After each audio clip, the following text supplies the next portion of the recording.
Okay, here we are. This is installation number 2 with Tefl Ideas. My name's Garrett.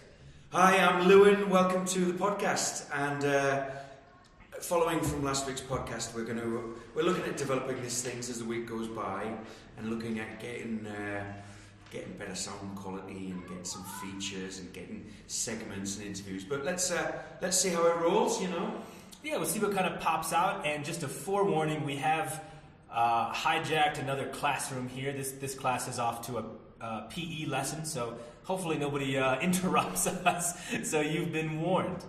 Yeah, okay. And so last week we talked about drama, and it was a bit of a short podcast. We didn't really cover it entirely. So let's pursue a few more avenues on that thing.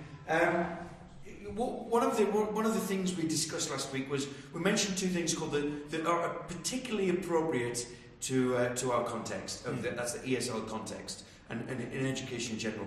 And that's Theatre of the Poor by a guy called Jerzy Grotowski, a Polish guy who made it famous in the 1960s. And there's also a thing that's inspired by Paulo Freire, who's a very sort of trendy philosopher in education circles, and he's a Brazilian philosopher. And it's the theatre of the oppressed, isn't it? Right. Can you explain that a bit more? What is theatre of the oppressed, and how does it apply to education?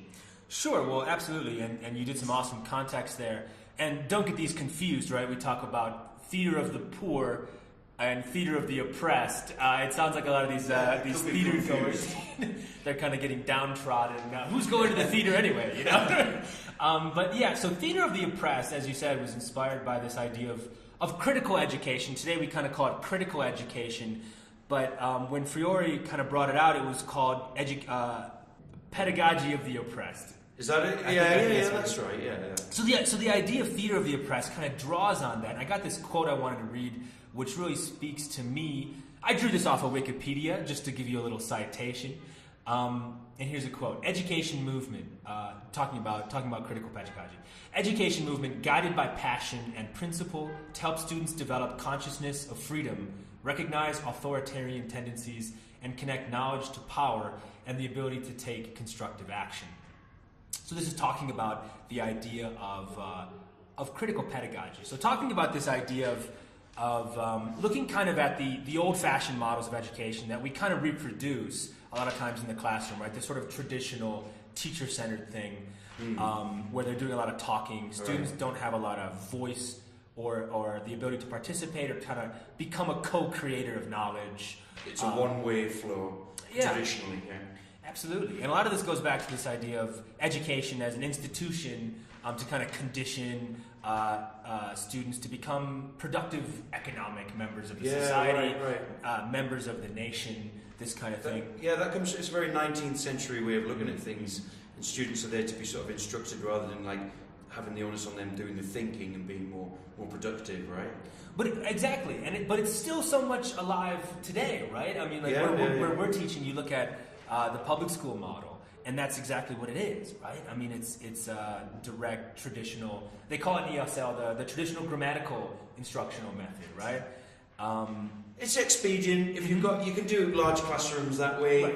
It's kind of, there's a logic to it, right? I mean, it makes sense. It's easy to do, right? This is what's like. I'm a great talker. I love talking. I love performing. My first role teaching was playing as an actor, a teacher. Yeah. Right? That's where I kind of fell in love with teaching, was watching a professor or somebody who's up in front of the classroom kind of getting into with feeling the charisma. Music. Yeah, and it's intoxicating, right? It's awesome. So that's what kind of first drew me into teaching, I think, was kind of the drama of teaching. Yeah. And so going up and doing that was natural for me, right? So how does Freire and also the theatre of the oppressed, how does that turn that on its head? So the idea of theatre of the oppressed is the idea of having the audience become actors, right? Not spectators, but actors. So you're blurring the lines between the audience and the performance, right? Right. And it gives voice to people who don't often have any place for voice, right? To put some sort of expression into it. So there's a lot of different ways that this kind of emerges, and it's still very strong. Both of these guys have left us. Augusto Boal is is the guy who started Theatre of the Oppressed. Bull, that's it, right, yeah. Somebody's got to correct Well, that. these guys, I think these guys, they came to prominence in the 60s and stuff, didn't they? Mm-hmm. Yeah. Yeah, actually, Buola. How do you say it? But I would pronounce it Bull, but I'm probably wrong. Actually became like a mayor of one of these cities in Brazil, and he was putting into practice some of his ideas. One of the sort of real fringe ideas out of there was called legislative theater, theater of the oppressed, in which they would try to simulate or role play some of these law ideas, and then citizens in the community, people would come in and could interrupt or partake in sort of this role playing of a proposed law or policy. So that's kind of a weird way in which it comes out. But coming back, like the way in which I first saw this, I didn't even realize I was seeing it. This was in high school. Is a model called forum theater. Right. And so forum theater is this idea is you've kind of got this core script. You've kind of got a plot set up. It's not necessarily totally scripted. And you run it through one time. And usually it has somebody who's being oppressed. Oftentimes it's a gendered thing, right? It's a chauvinist sort of male, some sort of sexual thing. Or it could be like a factory worker oppressing somebody else, right? Something very traditionally communist and whatnot. So they play this out, and the oppressed kind of fails in their struggle, right? And then they rewind, and they say, they give people a chance to interrupt the scene, right? And say, stop. Oh, I see. And then you can switch out the characters. So you switch out the actors. So you have somebody who was being oppressed, and all of a sudden somebody says, I want to go try that out. Oh, so it's completely improv. At that point, yes. Right. At that point, it becomes improv. But you start with that archetypical plot, and then you invite them to participate. So you start transforming the plot and making it into something new. The interesting thing that sprung to mind for me is that you mentioned last week that like the drama and democracy have a common ancestor, right? Which is ancient Greeks.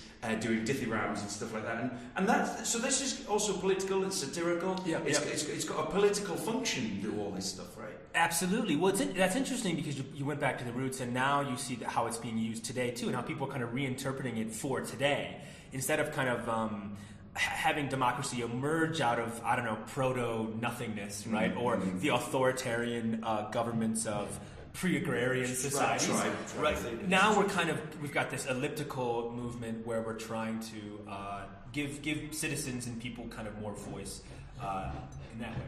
Well, it's a very interesting thing, and it's something that needs to be pursued in classrooms a lot. The theatre of the poor is slightly different. I think it's actually very similar. I think they overlap a lot, these two ideas. Yeah. The theatre of the poor, Jerzy Krotowski, is very much blurring the lines between the audience, and that's ideal for a classroom. To do all that in a classroom, and also using very simple props, using people as props, and doing it in a low resource context. And I think that's perfect. One thing for me to continue this theme about drama is that I think one of the big themes that the Greeks were worried about and they always wrote about was the idea of hubris. Yeah, and so hubris is a kind of idea where your pride overtakes itself, and we see it everywhere. But for the Greeks, it seemed they were almost obsessed with this idea, and it was everywhere. And all their plays was the guy gets to power, he gets celebrity, he gets fame and riches, and then he loses connection with reality. He pisses off the gods in some way, and the gods punish him for it.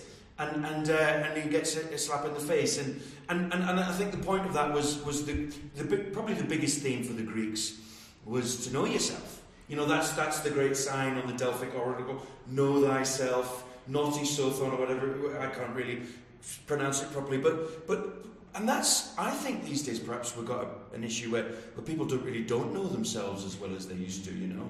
And I think especially with the way people comment on social media and the way people behave and the way people are so distracted all the time with media and screens. And so if we... Yeah, go on. I was going to say, how does school become an extension of that suppression, right? How we design the lesson, we design the space collectively as teachers that students engage with, right? Are they sitting there passively?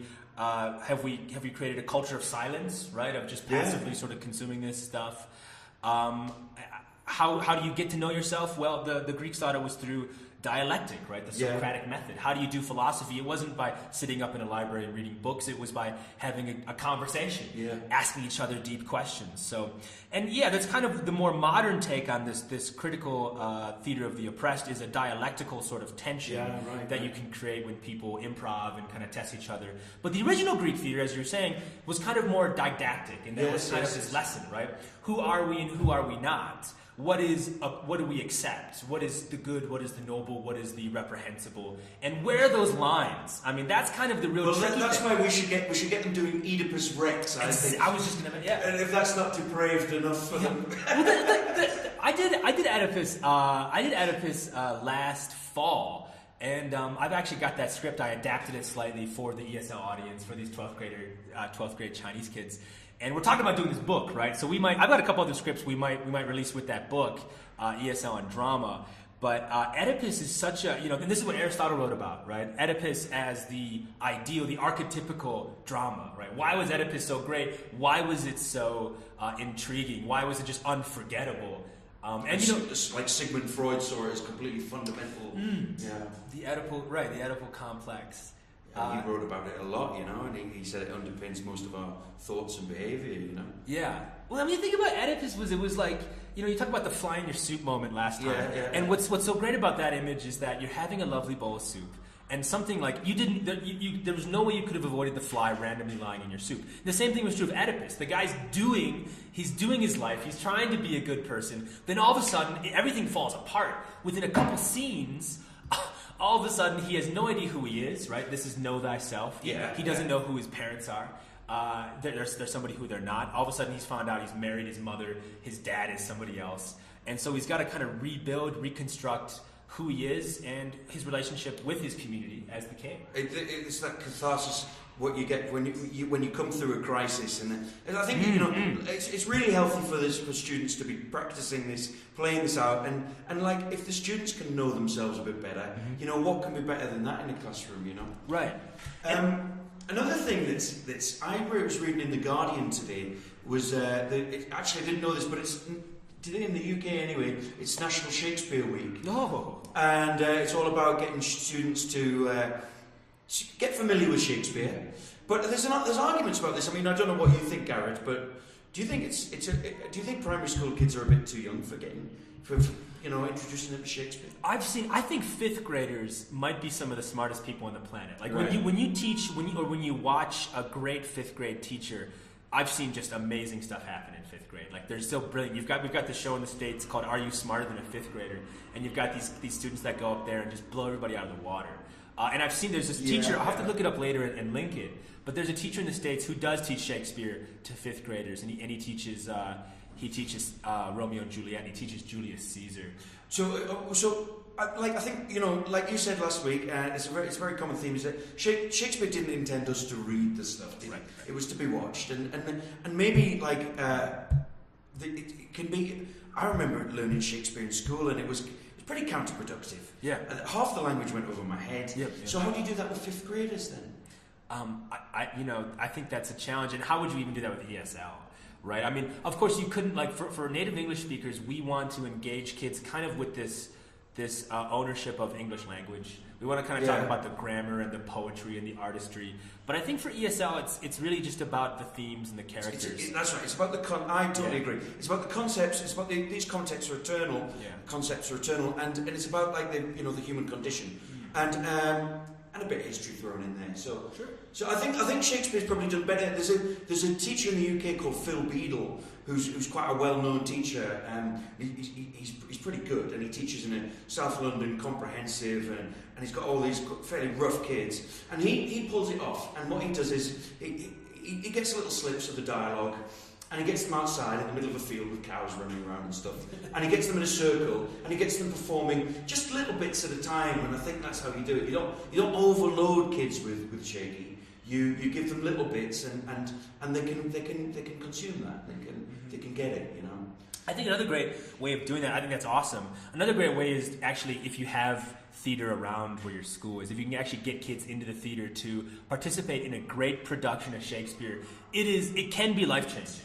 Like, because it's, again, to do it yourself, to kind of read it and have to build it up. The teacher, I think it takes a great teacher and the right group of kids. But that, like, a great production is undeniable. You know, there's Yeah. all these great stories It's about, entertainment. even if you don't even speak the language, you watch a great production of Shakespeare and people are, you know, Yeah, totally with right, it. right. You know, like it's evident what's going on. I think in an ESL context, you have to. You can't use Shakespeare's language. That would be too much. Absolutely. You know, it would be counterproductive. It would be boring and dull. But Shakespeare is entertaining. So yeah, capturing those little scenes and playing them out in their own language. That's the ownership that they're getting. They're getting to own it. Then, you know what I mean? Sure. No, that's awesome.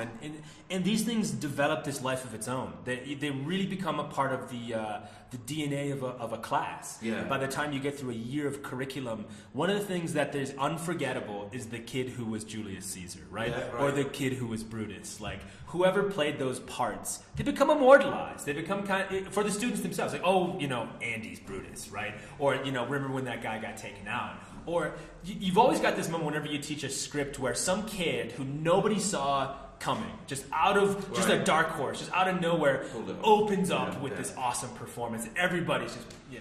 I think they get excited and more invested in it than almost anything else they do. I was doing it today with them, Beauty and the Beast outside in the yard, and I had them, you know, really enjoying it, participating. Yeah.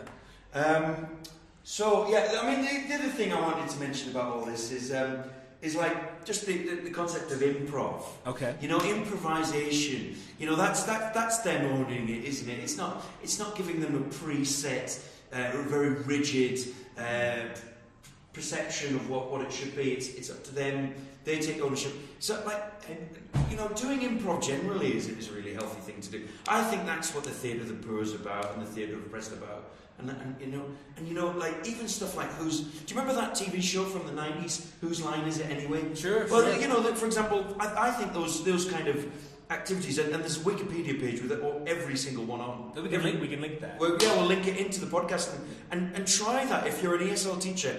Pick out some of those because they're just absolute gold dust, and you know they work perfectly. Some of them do, not all. And you know, in the same way like that, as we're talking about activities you can run with this, just kind of you can plug and play some of these activities into the script. With the theater of the forum theater, you can do the same thing, like run a quick exchange and then tag somebody out and say, how would you change this? How would you feel if you're the bully?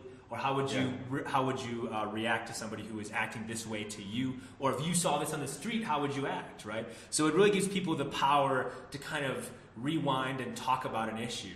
And you know, Socratically, you can do that. I think discussing like what just happened in that task, what just happened with that scene, and having kids kind of on a meta chew level. on it. Yeah, on a meta level. Yeah, and also listeners, you know, if you've got any ideas of drama activities that have really worked, or any angles that you suggest, just you know, put a comment on the podcast or on Twitter. My Twitter is @Tefl101. So yeah, just contribute, like, because we're very open to discussion and new ideas. I was one of the things I wanted to mention about this was educational psychology. Right. And kind of like the age group that we're teaching, right? Teenagers, and this idea of boundary management and sort of some of the issues that we have with behavior, or kind of all adolescents go through, kind of figuring out who they are, know thyself, right? Yeah. Who am I, who am I not? You get this experimentation phase where they're messing around with different cliques and trying out different styles and kind of playing around with identity, right? Yeah. And that's kind of the same thing with this ability to simulate experiences through theater.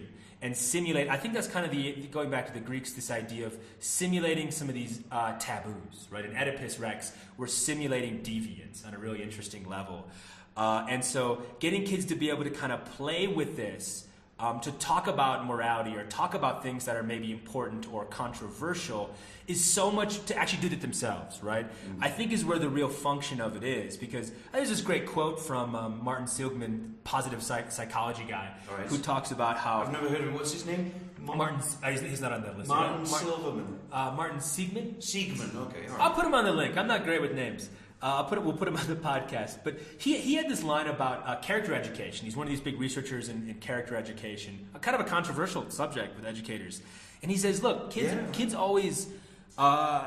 they'd always fail to listen to their elders, right? But they never fail to emulate them. So they're not going to listen to a lecture, you know, from somebody about how to act or what to do. But if they look at people, or if they're able to emulate them in some way, again with role play or with theater, I think that it's much more thought-provoking and memorable. Yeah, you learn by doing, and that's why, theatre doesn't have to be a didactic thing. Books are didactic, like the Bible's didactic and stuff like that, and moral codes are, but playing it out with real human beings, that's never going to go out of fashion. That's always going to be probably the most expedient way to develop character education. Yeah, characters. And so, I think engaging in kind of this meta talk, right, the Socratic dialectic after the scene. After the scene. In the Army, they talk about after action reports, AARs. Yes, debriefing. Right. So how do you make sense of that kind of chaos? How do you make sense of, and this is the same thing they do with like trauma, right, or crisis situations. You go into a Katrina thing, or God forbid something happens at a school, something awful. There's specialists now, unfortunately, who go around where issues happen. And how do you deal with those issues? There's a whole lot of talk. And they talk about, there's this big thing now, they talk about restorative justice. This isn't so much with crises or trauma, but with bullying or with something like this, when something happens in the hallways. Well, instead of kind of doing these punitive measures, instead of kind of like punishing kids or having suspension, you try to find a way to have the kids talk it out and make it right. Acknowledge what's happened. Yeah. It's a really interesting topic, isn't it? Like, we were wondering last week why drama is perhaps not done in an ESL context or in a general high school context as much as it probably should be, especially in terms of language competency and so on. And one thing you mentioned was, well, it takes a lot of training for the teacher. Well, and you know what I think as well, the teacher has to invest a lot in setting up a drama activity, but not only setting it up, but debriefing after it, isn't it? That's the other side of the coin. There's the catharsis when you come through that. Yeah. The reflection. Yeah. Workshop it. I think that, and I've done a bit of teaching drama. It's so much easier to do when you're producing a show on like a community theater level, or you've got a group of semi-professional actors. You're in college and you want to do Shakespeare, but to bring it into a school, man, I'm looking back and I'm giving all my drama teachers just like kudos, because it is heroic to do this kind of work. It's heroic for them. That's the main thing. Yeah, it is. The kids who are sometimes a little bit, poorly behaved, or they're not that interested in the class, they don't do much work. Drama is one outlet for them where possibly, they get a real chance. They get a chance to shine. When you're a teenager, right, like as you said, you're becoming social for the first time. You're trying to identify who you are. You're experimenting with things. Your personality, all through your teenage years, is growing and developing through experiences and things. And drama's a great opportunity to give an outlet to some of those things. Right. Well, and especially like in the increasing competitiveness of college applications. We work at a cram school. Right, not to dress it up, we work at a cram. You need people skills on top of all the knowledge. Sure, absolutely. You need people skills, but you also need an outlet. Right? So, drama, I think the boss here was talking about AP. We just started an AP program here. And I took 5 APs my senior year. And she said, what else? Because we're looking at the curriculum here. What else did you take your senior year? I said, I took those 5 APs. And then, what else did I take? I took drama and I took weightlifting. Right? You can't think of a better polar opposite to intense academic classes than, an awesome outlet, emotional and physical. And looking back, like, most of my memories weren't sitting there listening to my AP teachers. They were in the productions, and they were in the damn weight room, doing some of this body stuff, doing this emotional work. Physical stuff, isn't it? Because drama's like, it's a skill.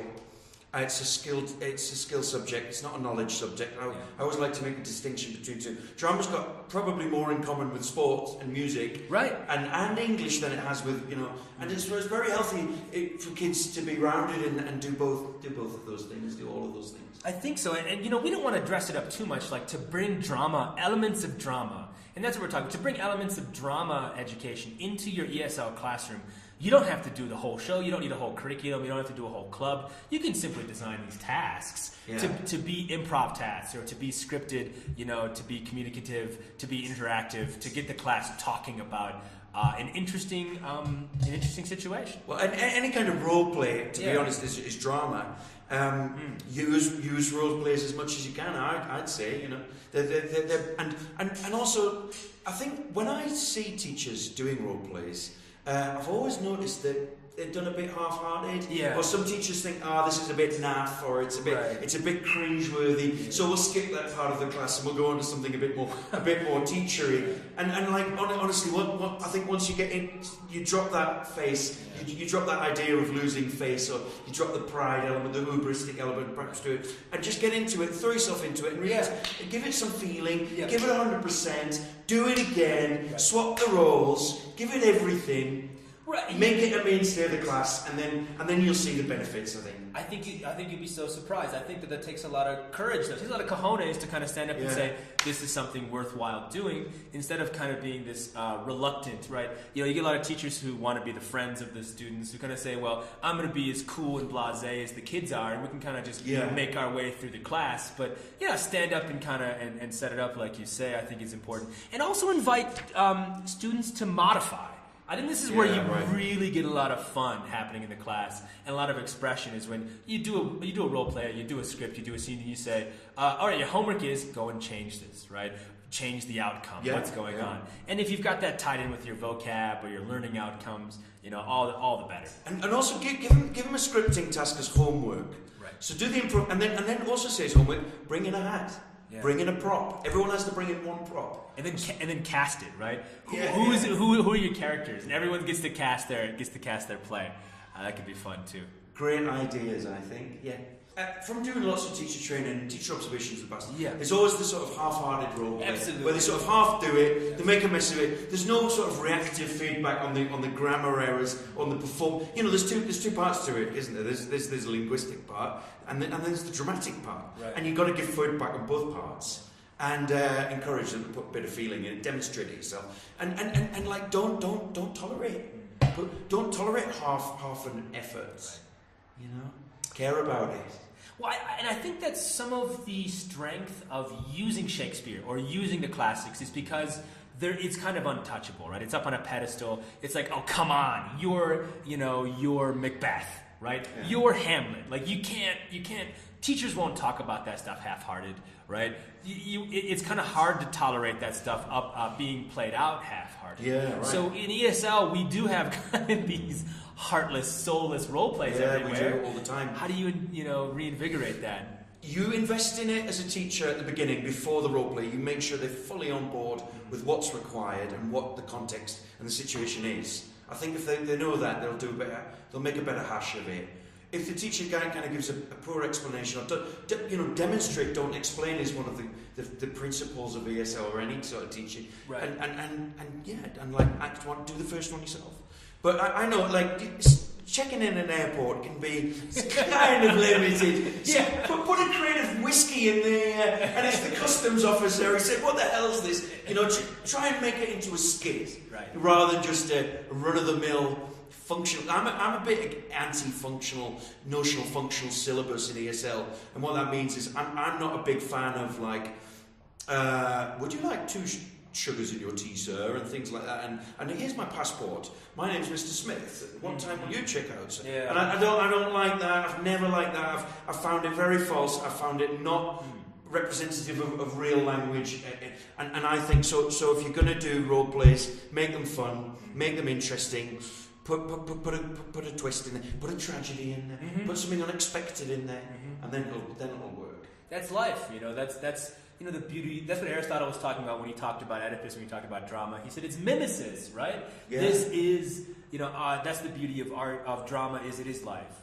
And great drama mimics that sort of stuff. And that's so true in language teaching. Why are we removing the meaning of this language, of this expression from what these kids are doing?